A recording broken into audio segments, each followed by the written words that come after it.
चुनाव के समय आपके सामने बड़े से बड़े नेता प्रधानमंत्री जी आते हैं, कहीं पहाड़ों पे चले जाते हैं, कैमरा निकाल के पर्यटक की तरह खड़े होके फोटो खींचते हैं, लेकिन जो आपकी समस्याएं हैं उनके बारे में बात नहीं करते। भगवान का नाम लेते हैं तो वोटों के लिए, आपसे कहते हैं कि भगवान के नाम से वोट दीजिए, लेकिन भगवान का काम कोई नहीं कर रहा है।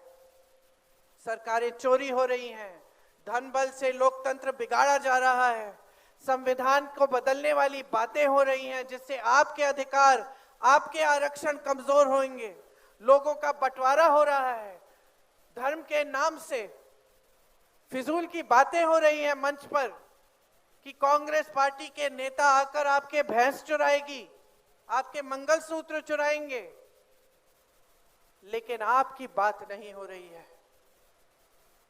तो जो इनकी सच्चाई है वो स्पष्ट है। अब आपकी जागरूकता पर निर्भर है कि आप इस सच्चाई को देख पा रहे हैं कि नहीं, क्योंकि टीवी आपको कुछ और दिखा रहा है। आपको टीवी पे, सारे चैनलों पे यही दिखता है कि मोदी जी जैसे नेता कभी हुए नहीं है इस देश में, कि भाजपा जैसी ईमानदार पार्टी है ही नहीं इस देश में। आपको बताया जा रहा है कि अर्थव्यवस्था तेजी से आगे बढ़ रही है, लेकिन आप घर जाते हैं, महंगाई से जूझ रहे हैं, दुकान जाती हैं, मेरी बहनें कुछ खरीद नहीं पा रही हैं, बच्चों को पाल रही हैं, बच्चा बीमार पड़ता है तो समझ में नहीं आता कि इलाज कैसे कराएंगे। महंगाई इतनी हो गई है कि सिलेंडर का दाम छोड़िए, हर चीज का दाम इतना बढ़ चुका है कि सामना करना मुश्किल है।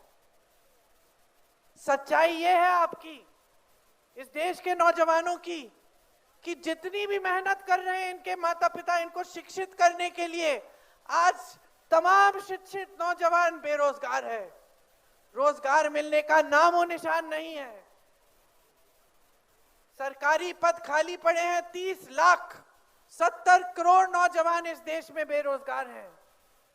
और टीवी आपको दिखा रहा है कि सब खुशहाल है, किसान भी खुश है, नौजवान भी खुश है, महिलाओं के लिए जाने क्या क्या किया है, और सब खुशहाली फैल रही है देश में। लेकिन ये सच्चाई नहीं है।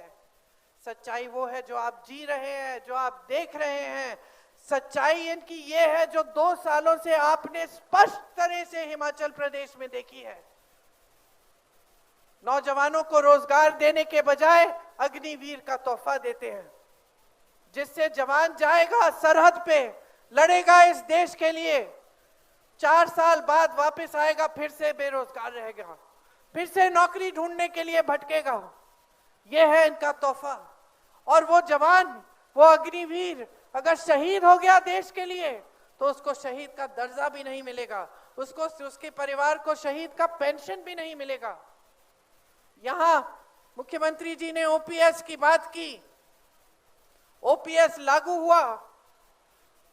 जब हम ये कह रहे थे चुनाव में कि हम अपने जहां जहां हमारी प्रदेश सरकार बनेगी ओपीएस को लागू करेंगे, भाजपा के नेताओं ने खूब बवाल उठाया कि ये लोग झूठ बोल रहे हैं, अर्थव्यवस्था में इसके लिए पैसे नहीं है।